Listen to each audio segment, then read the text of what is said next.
DP news, खबर सिर्फ सच की। समाजवादी पार्टी के प्रदेश उपाध्यक्ष सुरेंद्र कुमार श्रीवास्तव आज बस्ती पहुंचे। मीडिया से मुखातिब होते हुए उन्होंने कहा कि कायस्थ समाज को पहली बार किसी पार्टी ने इतना सम्मान दिया। कायस्थ समाज से सपा ने प्रदेश उपाध्यक्ष जैसा बड़ा पद दिया जो आज तक किसी पार्टी ने नहीं दिया। कायस्थ समाज को किसी भी पार्टी ने सम्मान नहीं दिया। कायस्थ समाज को पूरे प्रदेश में जगाने का प्रयास किया जा रहा है। सपा ने जितना बड़ा पद पार्टी में कायस्थ समाज को दिया, किसी पार्टी ने नहीं दिया। इसके अलावा उन्होंने कहा कि आज महंगाई चरम पर है, बेरोजगारी है, कर्मचारियों की पेंशन बहाली की बात है।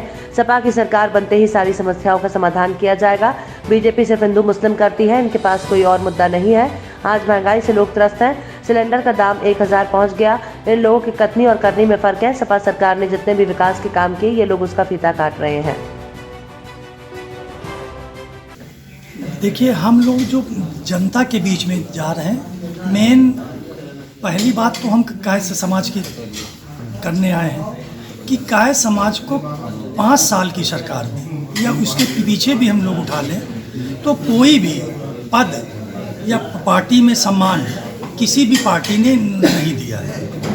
तो इसलिए हम लोग अब की कायस्थ समाज पूरा यूपी में जाके सबको जगाने का प्रयास हो रहा है कि अब की हम लोग समाजवादी सरकार को बनाने में पूरा योगदान करें। और राष्ट्रीय अध्यक्ष जी ने जो सम्मान के रूप में हमें प्रदेश का उपाध्यक्ष बना के जो सम्मान किया है, आज तक किसी भी पार्टी में इतना बड़ा पद किसी भी कायस्थ समाज को नहीं दिया गया है। इसके साथ साथ महंगाई का मुद्दा है, तमाम बेरोजगारी है, हम कर्मचारी हितों की भी बात करते हैं, पुरानी पेंशन का मुद्दा है। सारी समस्याओं का समाधान मात्र समाजवादी पार्टी सरकार बनते ही समस्याओं का समाधान होगा। अभी भाजपा सरकार में स्मृति ईरानी जी सिलेंडर लेके घूम रही थी कि महंगा है। उस समय 350 था, 450 था, गैस सिलेंडर महंगा था। अब इस समय 1000 है तो सस्ता हो गया। तो इन लोगों की कथनी और करनी में फ़र्क है। केवल ये लोग मंदिर और हिंदू और मुस्लिम के नाम पे जितना भी कार्य माननीय राष्ट्रीय अध्यक्ष जी के कार्यकाल में हुआ था, उसी को नाम बदल के सारी सेवाओं पे उसी पे काम कर रहे हैं। एक भी काम समाजवादी सरकार मतलब भाजपा सरकार ने नहीं किया। अब जब चुनाव सर पे आ गए तो गोरखपुर में भी जाके 2 ईंटा रख दिए, यहाँ भी रख दिए। वहाँ अगर आप पब्लिक हितैषी इतने ही थे तो 5 साल सरकार थी, डबल इंजन की साथ सरकार थी, आप सबको दे देते। कोरोना काल में मीडिया भाइयों आपसे कुछ नहीं छिपा है, कितनी लाशें, कितनी समस्याएं, उस पर कोई नहीं है। अब चुनाव केवल हिंदू मुस्लिम को कर दो, मस्जिद में क्या हो रहा है ये कर देंगे। तो इन सब समस्याओं को देखते हुए सरकार को बदलना अति आवश्यक है। चुनाव इस वक्त हर लगी है, उधर से कुछ आ रहे हैं, अपर्णा यादव जी गई हैं, तो क्या कहेंगे इस पर आप? देखिए, अपर्णा जी में हमें कोई टिप्पणी नहीं करनी है। हमारे राष्ट्रीय अध्यक्ष ने उनको जाने पे बधाई ऑलरेडी दे दी है।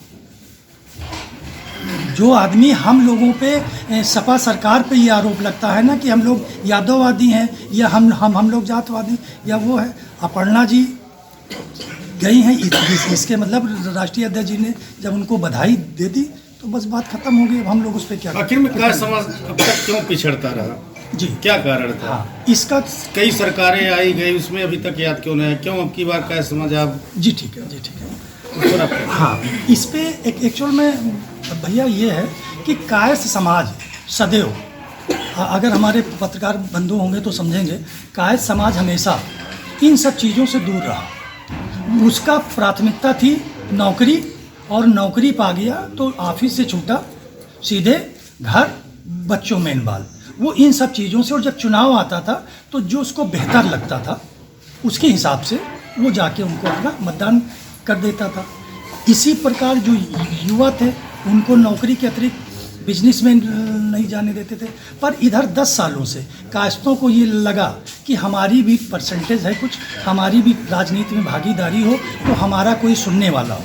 तो इधर 10 सालों में इसलिए कायस्थ लोग अब एकजुट होना स्टार्ट हो गए हैं काफ़ी। और अब की आप लोग देखेंगे भी चुनाव के बाद कि काफ़ी चेंज दिखेगा। और अब ये धीरे धीरे जो हमारी नई जनरेशन आ रही है या हम लोग जो हैं उनको प्रेरित कर रहे हैं कि बिजनेस करें, सर्विस करें, साथ में राजनीति भी करें और ये देखें कि कौन पार्टी आपको सम्मान दे रही, जिसको सम्मान दे रही है आप उसमें काम करें। कायस्थ होने के नाते प्रदेश उपाध्यक्ष, इतिहास में पहली बार समाजवादी पार्टी ने कायस्थ को इतना बड़ा सम्मान दिया। इसका संदेश पूरे यूपी में बहुत अच्छा, सारे कायस्थ लोग बुला रहे हैं कि इतना है। अब अभी भी हमने आपके बाराबंकी में सुबह से 2-3 क्षेत्र दौरा किया, लोग हमें अपना पाके खुशी है कि चलिए मतलब समाजवादी ने कुछ किया है, हम लोग आपसे जुड़े हैं, आपकी मतदान हम समाजवादी के पक्ष में करेंगे। तो ये एक अच्छी संदेश है